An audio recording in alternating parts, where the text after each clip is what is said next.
Hello guys, हम पढ़ने वाले हेलो एल्केन की महत्वपूर्ण विधियाँ। सबसे पहली है वुड्स अभिक्रिया। वुड्स अभिक्रिया क्या बताती है कि हमें किस तरह से उच्चतर एल्केन बनाना है। तो उच्चतर एल्केन प्राप्त करने की विधि ही कौन सी अभिक्रिया कहलाती है? वुड्स अभिक्रिया। तो वुड्स अभिक्रिया में याद रखिए, जब एथिल क्लोराइड सोडियम के साथ शुष्क ईथर की उपस्थिति में क्रिया करता है तो ब्यूटेन बनता है, और ब्यूटेन के साथ जो बनता है वो है सोडियम क्लोराइड। तो इस तरह से आपको याद रखना है कि हमें वुड्स अभिक्रिया में उच्चतर एल्केन प्राप्त होते। तो मैं रिएक्शन रिपीट करती हूँ कि जब एल्केन हैलाइड की क्रिया शुष्क ईथर की उपस्थिति में सोडियम के साथ की जाती है तब उच्चतर एल्केन प्राप्त होते हैं। अतः उच्चतर एल्केन प्राप्त करने की अभिक्रिया को ही वुड्स अभिक्रिया कहते हैं। तो आपको बहुत अच्छे से याद करनी है रिएक्शन को लिखकर। पढ़ने वाले हैं हुन्स-डीकर अभिक्रिया।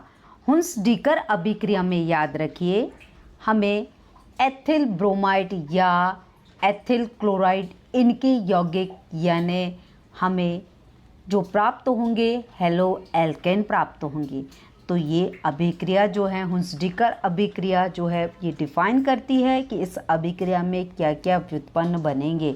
तो हुन्स-डीकर कार्बोक्सिलिक अम्लों की अभिक्रिया है जिसमें सिल्वर प्रोपिनेट किससे क्रिया करता है? ब्रोमीन से अभिक्रिया करता है। तो सिल्वर प्रोपिनेट ब्रोमीन से क्रिया करता है तब एथिल ब्रोमाइड, सिल्वर ब्रोमाइड और कार्बन डाइऑक्साइड गैस प्राप्त होती है। तो आप दोनों रिएक्शन में से कोई भी एक रिएक्शन अच्छे से लिखकर याद करिएगा। अगर फॉर्मूले वाली आपसे बनती तो आप फॉर्मूले वाली ग्रीन कलर से जो लिखी है मैंने वो भी याद कर सकते हैं, और अगर फॉर्मूले वाली नहीं बनती तो आपको उसकी मेन रिएक्शन तो लिखना ही है। तो आपको ये याद रखना है CH3CH2COAG जो है वो कहलाता है सिल्वर प्रोपिनेट। तो सिल्वर प्रोपिनेट किससे? Br2 ब्रोमीन से क्रिया कर रहा है, और किसकी उपस्थिति है? CCl4 की उपस्थिति। यहाँ CCl4 क्या कर रहा है? उत्प्रेरक का कार्य कर रहा है। तो आपको ये याद रखना है CCl4 जो है उपस्थित है, और जो बना CH3CH2Br जो है वो बना एथिल ब्रोमाइड, और AgBr है उसे हम बोलते हैं सिल्वर ब्रोमाइड, और CO2 होता है कार्बन डाइऑक्साइड। तो इस तरह से आपको हिंदी थ्योरी में लिखना है कि सिल्वर प्रोपिनेट जब ब्रोमीन से क्रिया करता है CCl4 की उपस्थिति में तब एथिल ब्रोमाइड, सिल्वर ब्रोमाइड और कार्बन डाइऑक्साइड प्राप्त होती है। तो आपको याद रखना है हुन्स-डीकर अभिक्रिया जो है वो हेलो एल्केन के बनाने की विधि है। तो आपको इसे लिखकर बहुत अच्छे से याद करना है। अब हम पढ़ेंगे अगली अभिक्रिया। हम पढ़ने वाले हैं कोल्बे अभिक्रिया। कोल्बे अभिक्रिया से हमें ज्ञात होगा कि किस तरह से सैलिसिलिक अम्ल प्राप्त किया।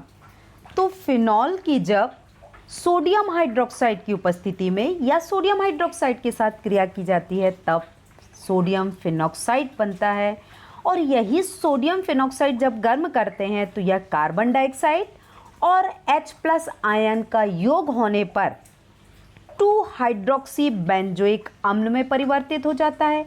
यही 2 हाइड्रोक्सी बेंजोइक अम्ल क्या कहलाता है? सैलिसिलिक अम्ल कहलाता है। तो आपको याद रखना है कि सैलिसिलिक अम्ल कोल्बे अभिक्रिया में प्राप्त हुआ। तो मैं रिपीट करती हूँ रिएक्शन, आप हिंदी में इस तरह से भी लिख सकते हैं कि फिनॉल जब सोडियम हाइड्रोक्साइड की उपस्थिति में क्रिया करता है तब सोडियम फिनॉक्साइड बनता है, और जब यह सोडियम फिनॉक्साइड जो है कार्बन डाइऑक्साइड और H+ आयन से योग करता है तब 2 हाइड्रोक्सी बेंजोइक अम्ल प्राप्त होता है जिसे हम सैलिसिलिक अम्ल कहते हैं। तो आप जो लैंग्वेज में बोल रही हूँ, समझा रही हूँ, आप उस लैंग्वेज में भी रिएक्शन को देखकर उसका आंसर लिख सकते हैं, और रिएक्शन को तो लिखकर आपको बहुत अच्छे से तैयार करना है, और ये इम्पॉर्टेंट अभिक्रिया है जो एग्ज़ाम में पूछी जाती है। तो आपको बहुत अच्छे से रिएक्शन की प्रैक्टिस करना है। आइए अब हम अगली रिएक्शन को पढ़ेंगे। जानेंगे कि किस तरह से हेलो एल्केन अमोनिया से आधिक्य में क्रिया करता है तो किस प्रकार प्राथमिक, द्वितीयक और तृतीयक एमीन और चतुर्थक एमीन प्राप्त हुआ? तो याद रखिए, हेलो एल्केन जब अमोनिया से क्रिया करता है तो प्राथमिक एमीन बनता है, और यह प्राथमिक एमीन जब आधिक्य में हेलो एल्केन से क्रिया करेगा। तो याद रखिए, प्राथमिक, द्वितीयक, तृतीयक एमीन और हमें चतुर्थक एल्किल अमोनियम हैलाइड प्राप्त होता है। जब इसका मैन यौगिक मतलब मेथेन एथेन से क्रिया कराएंगे तो आप उसी का ही नाम लिखेंगे, पर हम जब उसके फॉर्मूले से देंगे तो आपको उसके फॉर्मूले का नाम लिखना है। मैंने इस रिएक्शन को फॉर्मूले से कराया है क्योंकि वो आसानी से आपको बनेगा। तो याद रखना है कि हेलो एल्केन जब अमोनिया से क्रिया करता है तो प्राथमिक एमीन बनता है, और यही प्राथमिक एमीन जब आधिक्य में हेलो एल्केन से क्रिया करेगा तो द्वितीयक, तृतीयक एमीन व चतुर्थक एल्किल अमोनियम हैलाइड प्राप्त होता है। अब हम जानेंगे इसकी अभिक्रिया। तो देखिए, ये क्या अभिक्रिया हो रही है कि एल्किल हैलाइड किससे क्रिया कर रहा है? अमोनिया से। जब अमोनिया से क्रिया कर रहा है तब बनता है प्राथमिक एमीन और एल्किल हैलाइड। तो याद रखना है आपको कि प्राथमिक एमीन जो है वो RnH2 है, और याद रखिए HX जो बना वो हाइड्रोजन आयोडाइड या क्लोराइड या ब्रोमाइड जो भी हम यौगिक लेते हैं।